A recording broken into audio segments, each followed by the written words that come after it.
자, 우리 기도 제목 같이 한번 나누도록 하겠습니다. 하나님 앞에서 나의 숨겨진 죄를 발견하게 하시고 철저하게 회개하여 회복의 은총을 받게 하소서. 아멘. 오늘 또 새벽에 나오셔서 함께 기도해 주신 모든 우리 성도님들께 진심으로 감사드리고 또 하나님께 영광 돌립니다. 우리 서로를 향하여 축복함 주겠습니다. 당신의 기도는 반드시 응답됩니다. 우리 축복하겠습니다.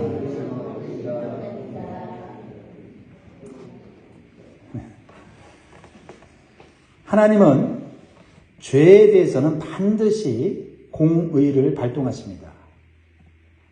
그러나 회개에 대해서는 긍휼을 발동하십니다.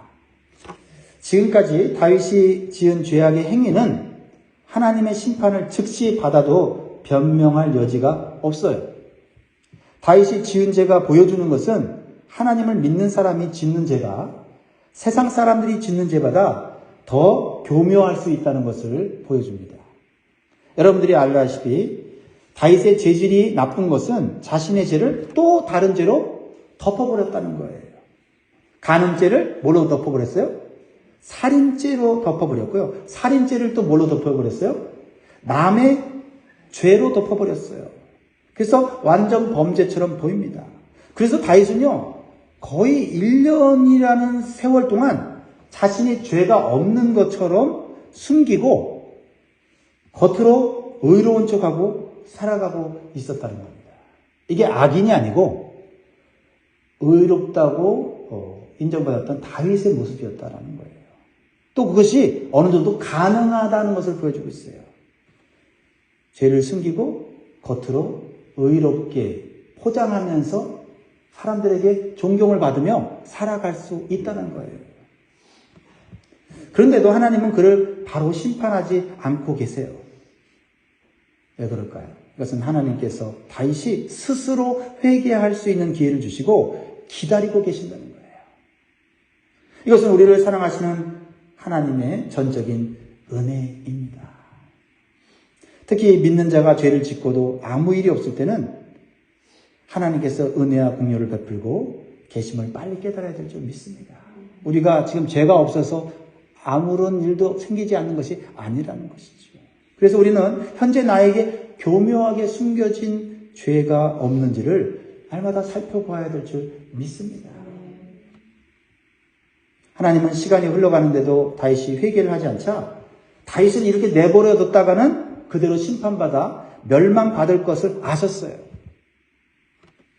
여러분, 우리가 죄를 짓고 우리가 그 죄를 숨기고 또는 그 죄를 죄라고 인정하지 않고 살아갈 때 삶의 평화가 찾아온다면 그것은 가장 큰 위기예요.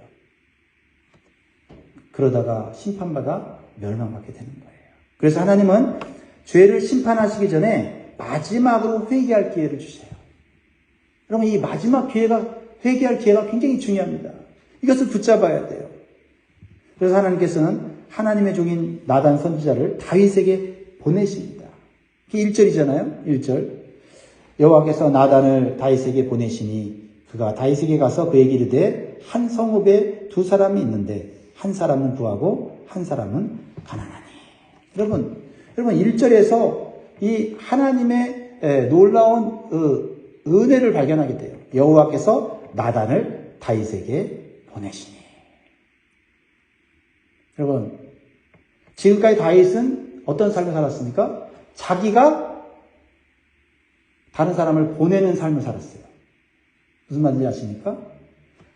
요압을 보내고 우리아를 보내고 전령을 보내면서 자기가 하고 싶은 대로 주도권을 가지고 다 행했어요.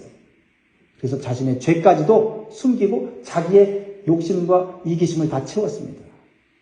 자신이 하나님의 자리에서 보내는 자라 그랬어요. 원래 다윗은 보내심을 받은 자예요. 하나님으로부터 보내심을 받은 자로서 하나님의 말씀대로 살아야 되는 존재인데 자기가 하나님의 자리에서 자신의 말로 또 심지어는 하나님의 말씀을 이용해서 자기가 주도권을 잡고 자기 인생의 탐욕을 채우면서 살았다는 거죠. 근데 하나님께서 질서를 바꿔버리세요. 다윗을 살리기 위해서. 누구예요? 여호와께서 나단을 다윗에게 보이시니. 여러분, 우리의 삶의 주도권을 누가 갖고 있어야 돼요? 하나님 갖고 계셔야 돼요. 하나님께서 나를 보내셨다. 하나님의 보내심을 받은 자로서 우리는 살아야 돼요. 자, 근데 하나님의 말씀을 통해서 우리의 죄를 깨닫게 하십니다. 나단 선지자는 처음부터 다윗이 지은 죄를 바로 지적하고 하나님의 심판을 바로 말하지 않아요. 부자와 가난한 자의 비유로 하나님의 메시지를 깨닫게 됩니다. 이것은 하나님의 지혜고 하나님께 주신 나단 선지자의 지혜예요. 여러분, 죄를 숨기는 자, 특히 교묘하게 죄를 숨기고 있는 자에게 죄를 지적하면요, 그 죄를 더욱 숨기고 반발할 수 있어요. 특별히 이 다윗은 지금 절대 권력인 왕권을 갖고 있어요. 그래서 바로 다윗의 죄를 딱 지적하면 아마 나단 선지자를 죽일 수도 있어요. 그러면 하나님의 메시지가 전달되기 전에 나단 선지자가 죽을 수가 있어요. 그래서 하나님께서는 나단 선지자에게 죄를 주세요. 나단 선지자는 다윗에게 다른 사람의 이야기인 것처럼 비유로 말을 해요. 이것은 양심이 무디어지고 외식적인 다윗을 반드시 회개시키려고 하는 하나님의 지혜와 사랑을 보여줍니다. 우리도 정말 누군가의 죄를 좀 책망하고 또 그 사람의 죄를 깨닫고 회개케 하려고 할 때도 우리는 조심해야 돼요. 하나님의 지혜를 받아야 됩니다. 성급한 마음으로 그 사람의 죄를 바로 지적해버리면요, 오히려 반발하고 죄를 숨기고 변명하고 핑계하면서 오히려 이게 불화가 일어날 수 있다 이 말이에요. 근데 하나님께서는 이렇게 다윗을 사랑하셔서, 여기서 하나님의 사랑이 나타나잖아요. 다윗을 회개케 하기 위해서 직접 하나님 말씀할 수 있지만 나단 선지자를 통해서 부드러운 이 방식으로 이렇게 얘기하고 있잖아요. 어떤 이야기예요? 2절에 보세요. 그 부한 사람은 양과 소가 심이 많으나. 3절에 가난한 사람은 아무것도 없고 자기가 사서 기르는 작은 암양 새끼 한 마리뿐이라. 그 암양 새끼는 그와 그의 자식과 함께 자라며 그가 먹는 것을 먹으며 그의 잔으로 마시며 그의 품에 누움으로 그에게는 딸처럼 되었거늘. 여러분, 한 부자에게 양과 소가 심 많다는 것은 이미 부족한 것이 없다는 것을 의미해요. 더 이상 욕심 부릴 필요가 없다는 상황을 보여주고 있는 것이죠. 여러분, 이 부자는 누구를 지금 의미하고 있어요? 범죄한 다윗, 모든 것을 가진 다윗, 부러울 것이 없는 다윗, 풍족한 다윗을 얘기하고 있어요. 근데 다윗은 아직 깨닫지 못하고 있죠. 남의 이야기라고 지금 듣고 있는 거예요. 그러나 가난한 자에게 작은 암양 새끼는 무엇을 의미할까요? 이것은 경제적인 이익을 뛰어넘어서 이 암양이 자기 한 가족처럼 되어버린 상황을 말하고 있는 거예요. 그래서 그 암양을 딸처럼 되었다라고 표현하고 있는 것입니다. 그런데 문제는 어디에서 발생해요? 그 부자에게 한 행인이 찾아와요. 여행객이 찾아오니까 이 부자가 식사를 대접하려고 해요. 그런데 자기 집에 이미 많은 소와 양이 있는데도 불구하고 이 가난한 사람의 유일한 양, 가족 같은 양을 빼앗아다가 그것으로 음식을 만들어 대접을 하는 겁니다. 그리고 우리는 벌써 이게 무슨 일인지를 알죠. 그렇죠? 다윗이 이미 많은 아내가 있고 자녀들이 있고 또 왕권과 풍족한 그런 모든 물질과 부와 명예가 있음에도 불구하고 충성스러운 신하 우리아의 아내를 탐욕적으로 빼앗은, 거기에 간음죄와 더불어 살인죄까지 저지른 이 다윗의 이야기를 하고자 하는 거지요. 하지만 이 다윗은 이 이야기에 마음에 큰 자극을 받고 분노를 느끼지만 이 부자가 여전히 자신이라는 것을 깨닫지 못하고 있어요.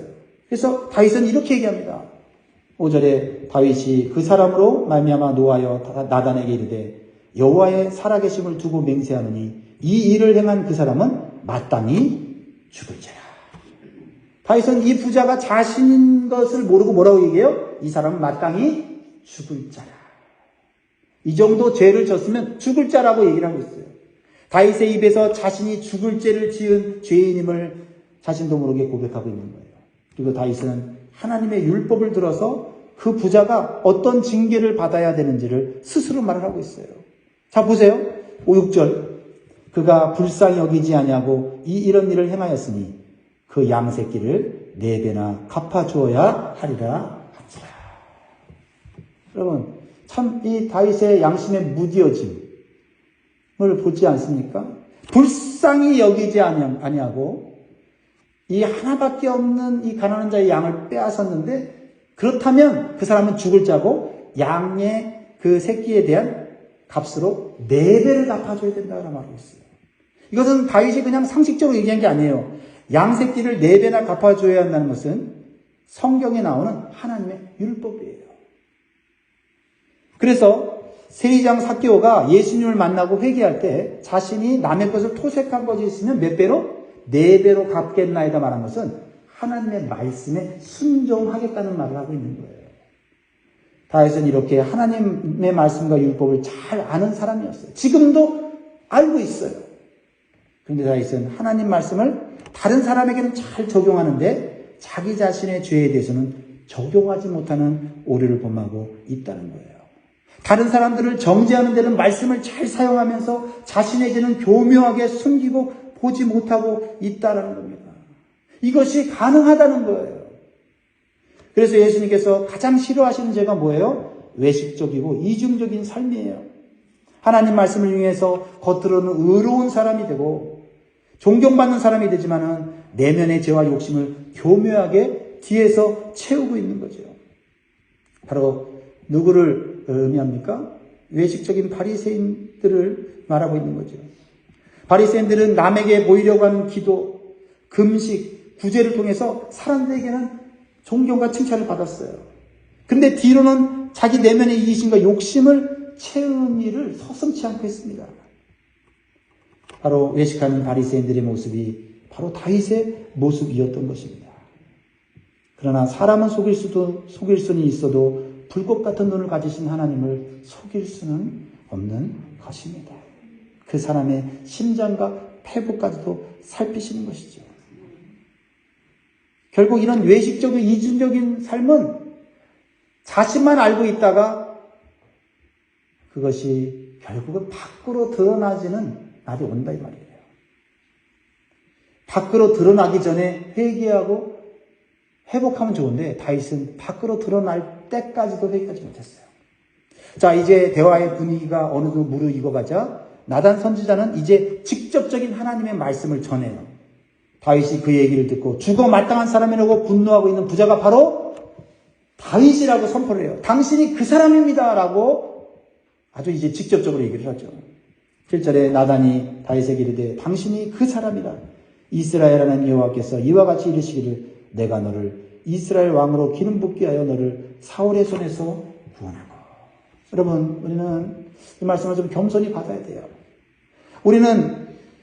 우리가 누군가를 분노하면서 정죄할 때 바로 그 사람이 나일 수도 있다는 생각을 해야 될 줄 믿습니다. 내 모습과 너무 닮아서 더욱 분노하고 정죄하고 있는 것은 아닌지 겸손히 살펴보아야 돼요. 우리가 아마 그런 경험했을까요? 어떤 사람의 그런 모습이 참 싫고 그 사람의 그런 어떤 행동이 싫을 때 가만히 보면 내가 그런 행동을 했던 적이 있는 거예요. 그렇게 아버지를 싫어했는데 아버지의 술 먹고 폭력을 휘두르는 걸 싫어하면서 그것을 정죄하고 판단했는데 나도 모르게 아버지처럼 되어가고 있는 내 모습을 발견할 때가 있지 않아요? 그런 모습을 보면서 깜짝깜짝 놀라는 거죠. 다른 사람의 죄를 정죄하고 그 사람의 약점을 얘기했는데 보니까 그게 나에게 있었던 거예요. 그래서 더 그것이 싫고 그것이 더 다른 사람에게 분노하는 거죠. 하나님께서는 다윗에게 죽을 죄인은 바로 너라고 말씀하시면서 하나님께서 그동안 베풀어 주신 놀라운 은혜를 나열하고 계세요. 이스라엘의 왕으로 기름 부어 세운 것도 사울의 손에서 구원하신 것도 하나님의 은혜인 것을 기억하라는 거예요. 너는 은혜를 많이 받은 사람이라는 거예요. 허물 많고 그게 부족하지만 하나님이 은혜로 채워주셨다는 거예요.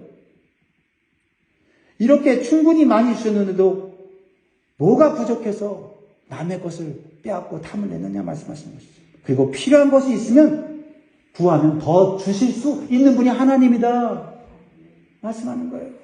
보세요. 8절에 내 주인의 집을 내게 주고 내 주인의 아내들을 내 품에 두고 이스라엘과 유다 족속을 내게 맡겼느니라. 만일 그것이 부족하였을 것 같으면 내가 내게 이것저것을 더 주었으리라. 이것저것을 더 주었으리라. 더 주실 수 있는 분인데 왜 인간적인 방법으로 육신의 정욕을 따라 남의 것을, 하나님 허락하지 않은 것을 빼앗았느냐, 욕심 부렸느냐라는 거예요. 그리고 하나님께서는 다윗이 지은 죄에 대해서는 반드시 징계하시겠다고 말씀하고 있어요. 하나님은 공의의 하나님이세요. 그래서 죄에 대해서는 용납하지 않으시고 그 죄에 해당하는 죄값을 치르게 하십니다. 참 여기서 저는 두려워요. 예전에는 잘 몰랐어요. 하나님은 사랑의 하나님이라고만 알았고 공의의 하나님이라고 지식적으로는 알았지만 공의의 하나님이 우리의 삶에 어떻게 나타나는지는 잘 몰랐어요. 근데 하나님이 그렇게 은혜를 주시고 또 하나님을 신실하게 따랐던 믿음의 사람 다윗도 지은 죄에 대해서는 하나님이 용납하지 않으시고 징계하신다는 거예요. 다윗이 어떻게 죄값을 치르게 하십니까? 9절부터 쭉 나와 있는데요. 그러한데 어찌하여 네가 여호와의 말씀을 업신여기고 나 보기에 악을 행하였느냐. 네가 칼로 햇사람 우리아를 치되 암몬 자손의 칼로 죽이고 그의 아내를 빼앗아 내 아내로 삼았도다. 하나님이 말씀하시는 거예요. 네가 네 손에 피를 묻히지 않고 죽였다고 하지만 네가 죽인 것 같이 보이지 않지만 나는 다 보고 있다. 다른 사람의 손을 이용해서 다른 사람의 칼을 이용해서 네가 그 우리아를 죽인 거야 라고 하나님이 알고 계신 거예요. 그래서 하나님께서 10절부터 이 다윗의 삶의 징계를 내리십니다. 이제 네가 나를 업신여기고 햇사람 우리아의 아내를 빼앗아 내 아내로 삼았은즉 칼이 내 집에서 영원토록 떠나지 아니하리라 하셨고 여호와께서 또 이와 같이 이르시기를 보라 내가 너와 내 집에 재앙을 일으키고 내가 내 눈앞에서 내 아내를 빼앗아 내 이웃들에게 주리니 그 사람들이 내 아내들과 더불어 백주에 동침하리라. 성적인 범죄에 대해서 살인죄에 대해서 하나님은 그대로 갚으시겠다고 말씀하세요. 그러면서 12절에 너는 은밀히 행하였으나 나는 온 이스라엘 앞에서 백주에 이 일을 행하리라 하셨나이다 하니. 이렇게 하나님께서 징계의 말씀을 주셨어요. 그리고 이 징계의 말씀은 다윗의 남은 인생에 그대로 이루어지는 것을 보게 됩니다. 이렇게 하나님의 진노와 징계가 있을 때 믿음의 성도는 어떻게 해야 합니까? 하나님의 징계를 주셨다면 하나님 앞에 나아가 엎드려 회개하는 길 외에는 살 길이 없어요. 진심으로 나아가 눈물의 기도, 눈물의 회개를 해야 됩니다. 그럴 때 하나님의 공의는 이루어지지만 그 안에서 하나님의 긍휼을 얻을 수 있다라는 거예요. 다윗은 자신의 죄가 단순히 사람에게 지은 죄가 아니라 하나님과 하나님 말씀을 업신여긴 죄임을 깊이 깨닫게 되고요. 그래서 회개하게 돼요. 그러자 다윗은 하나님의 용서를 받아요. 그리고 생명과 구원을 잃어버리지 않습니다. 이게 중요해요. 13절 같이 읽습니다. 시작. 다윗이 나단에게 이르되 내가 여호와께 죄를 범하였노라 하매 나단이 다윗에게 말하되 여호와께서도 또 당신의 죄를 사하셨나니 당신이 죽지 아니했네. 여러분 여기서 한 가지 분명한 것을 깨달으셔야 돼요. 다윗은 생명을 보존받았지만 죄에 대한 책임과 대가를 어느 정도 지불해야만 했다는 거예요. 보세요. 14절 이 일로 말미암아 여호와의 원수가 크게 비방거리를 얻게 하였으니 당신이 낳은 아이가 반드시 죽으리이다 하고. 뭐예요?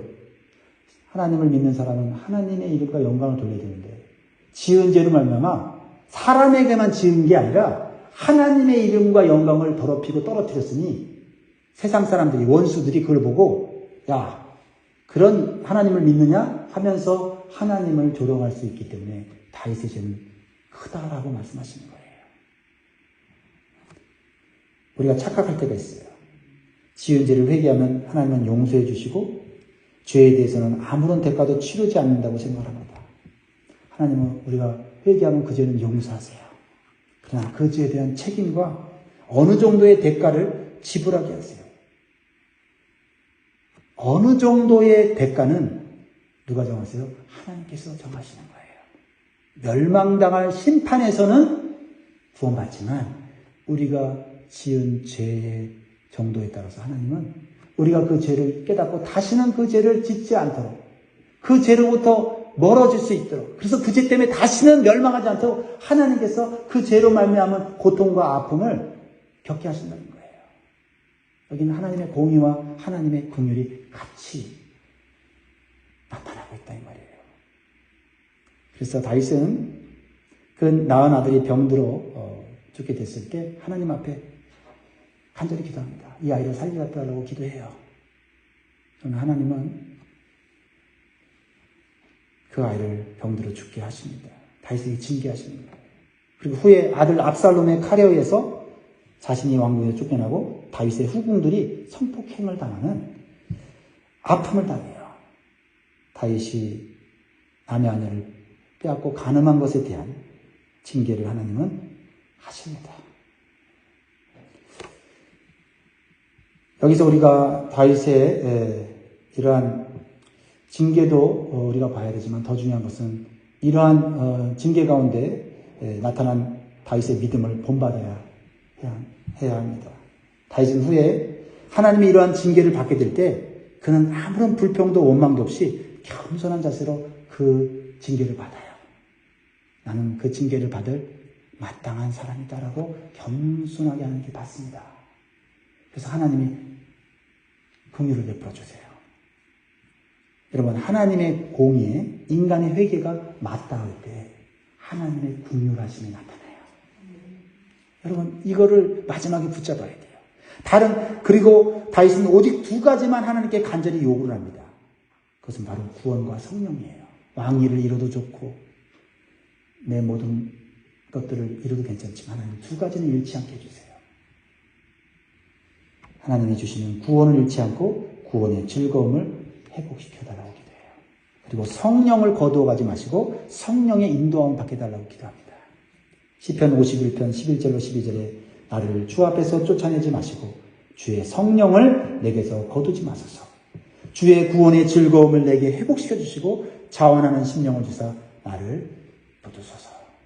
다윗은 하나님의 구원과 성령을 받고 인생이 회복됩니다. 그래서 인생에 실수도 있고 허물도 있었지만 하나님은 다윗을 마음에 합한 자라고 하는 그러한 인정을 해주시고 축복을 해주세요. 그래서 다시 신실한 믿음의 사람으로 죽는 그날까지 승리하는 삶을 살게 된 것입니다.